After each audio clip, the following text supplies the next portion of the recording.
Good morning, everyone. It's Lee Henson, President and Founder of AgileDad, and it's time for today's episode of the Daily Stand-Up. So without any further ado, let's get started. Today is Tuesday, and it is a beautiful day outside. The sun is shining, and everything's going our way.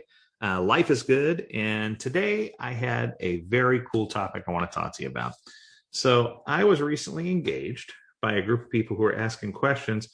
And one of the questions they asked me is they said, just before all the pandemic related things happened, that their office was going through a complete remodel. And that the goal of the remodel was to make the office space more collaborative and more agile, so that people work together and they had all this open space. And one of the things they complained about was that they felt like it was taking away from not only the ambiance of the office, but it was taken away from people having a private place to collaborate or a private place for separation. So there was a lot of open space, but there was no, cozy area, if you will, to have conversations.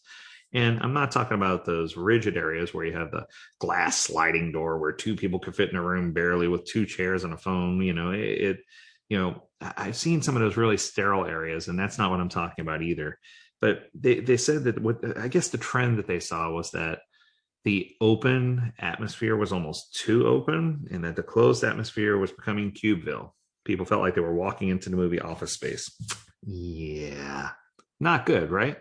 So the question that I was challenged with is, and I'll quote the person who asked it, how do we create a kick-ass environment in a remote setting where everyone's working remotely?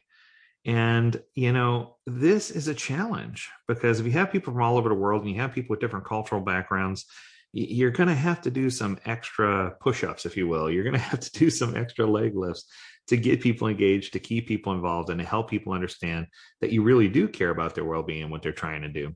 So I put together a list of the top 3. So these are the top 3 things that you can do to allow or to help your teams become more engaged, to allow them to feel like they have a better work environment, and to give them an opportunity to grow. So the first on the list of 3 is to show interest in what they're doing. So there's a story I tell in some of my classes about one developer who everybody considered to be the jerk. I mean, this guy was just, nobody wanted to talk to him. He was always very standoffish. He never told you what was going on. He'd roll his eyes in meetings and be like, whatever. He wasn't exactly the best communicator. He didn't have good bedside manner. And he was just really distant from everyone else. The thing was, though, he was very, very good at what he did. He was really good. I mean, the organization didn't want to let him go by any means, just because he was exceptional at what he did. So the question became, how do I get that person better engaged? Or is it even worth it to try to get this person better engaged, right? So we tried all different things. We tried finding things he might be interested in. We tried talking to him. And nothing seemed to work. So finally, one day I just broke down and I walked over to him and I said, hey, I called him up by name. I said, do you have a minute? He's like, not really. I'm like, well, great. I said, listen, because that means he had a minute. So I said, listen, I need your help. I said, I'm kind of in a bind and you're the only person that I know that can help me. And he's like, oh. So the first thing I did was I established that I had faith in him, right? But then I proceeded to tell him this, that I felt like I was doing him and the rest of his group a disservice because I didn't really know enough about what he was doing and the things that he was working on that I could properly represent him to management. And I knew he'd been swamped and overworked, but there was nothing I could say because I didn't know any of the details. So it made it real hard for me to convey exactly what was happening. And I asked him if he wouldn't mind sharing 10 minutes with me, just going over what he does and what he's doing and what he's working on. It didn't have to be anything long-winded. I just wanted to take a few notes. That way I could better represent him to leadership. And he stopped for a minute and he turned around and he looked at me. He goes, are you serious? And I'm like, yeah, I'm serious. He goes, really? I said, yeah. I said, if you don't have time, I understand, because I was fully expecting to get shot down. He stopped. He stood up from his chair. He walked over to another area, got a chair and pulled a chair in and sat it next to him. And he looked at me and he says, sit. I said, oh, right now? He grabbed my arm and pulled me down into a chair and said, sit. And at that moment, he turned from his computer screen and he looked at me and went, and he just started telling me all the things he was working on and what was going on and why he was so frustrated and what was happening in his life and what was happening at home. And I mean, he showed me every single piece of what he was working on. 20 minutes later, I felt like, okay, I felt like an MMA person. I was ready to tap out. I'm like, and thanks for that. I really appreciate it. And I stood up and he grabbed my arm and he goes, oh, no, sit. And he pulled me back down and continued. Literally an hour and 20 minutes later, this guy was still talking about what was going on, and I think, the analogy I like to use here is if you've ever cooked with an Instant Pot before, if you've ever cooked with an Instant Pot, when the food's ready, all that pressure is trapped inside and you have to flip the valve at the top. And when you flip the valve, it's like, and everything comes flying out of the top. This guy was right there. He was ready to explode.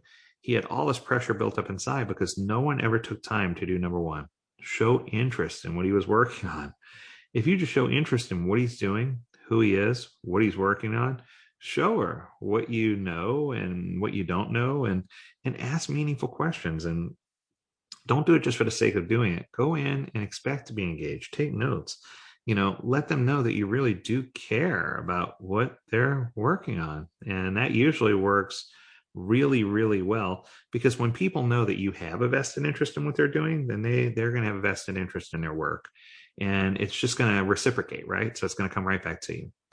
The second one is to find ways to allow innovation, be creative. For some organizations, they forget all about innovation. They forget all about allowing people to do the fun stuff, the sexy stuff. And I'm not just talking about software. It could be anything you're working on. You have to allow time for people to not only use their regular muscles, but to flex their creative muscles. And I think that sometimes we don't allow for that to happen. And I think that if we find ways to allow for innovation, we find ways to allow people to flex their creative muscles, what's going to happen is you're going to see, once again, growth within a team, a more open mindset, and you're going to see teams that thrive because they'll have the latest innovation on products and services, but they'll also be able to know that someone is interested in their well-being because their will to live isn't just slowly being sucked out of them every day working on a drudgery, right? And then the third one is find creative ways to reward success.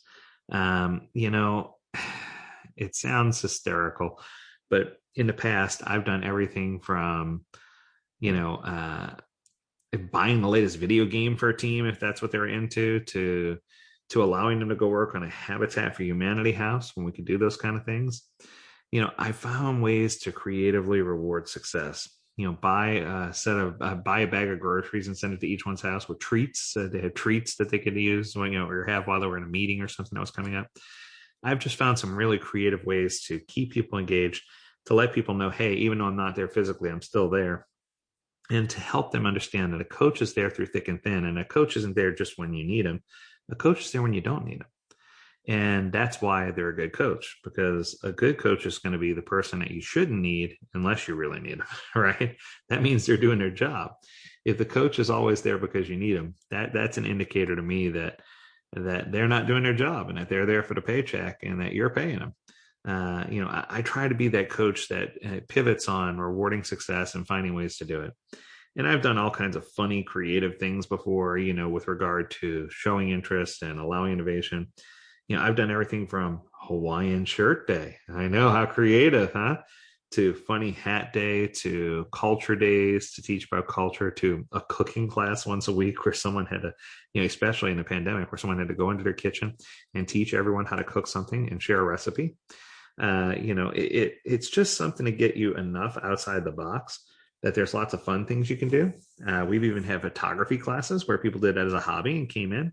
We even had one guy who did automotive repair, who came in and just talked about basic things you could do to troubleshoot if there was a problem with your car. I mean, I'm not promoting or advocating that every team has bandwidth to do something like this, but what I am saying is the teams that do this are the teams that find more success because they're investing in their people. They're investing in helping them grow. They're investing in helping their teams collaborate more. And they're investing in the core, be a better person mentality, because one person really can make a difference if they're empowered with the right tools. So I hope you found this episode of the Daily Stand-Up useful, and I hope you can learn more about this and any other topic. You can visit agiledad.com where we have more information about this, and I'm sure any other topic you're looking for. And if you haven't subscribed already, please subscribe to the Daily Stand-Up Podcast. We'd like that. Also, tell your friends, tell your neighbors, and if you have a topic you want to discuss, feel free to email us at learnmore@agiledad.com, where we'd love to cover your topic. As always, we encourage you to stay healthy, stay well, and stay agile, my friends. Until next time, do take care.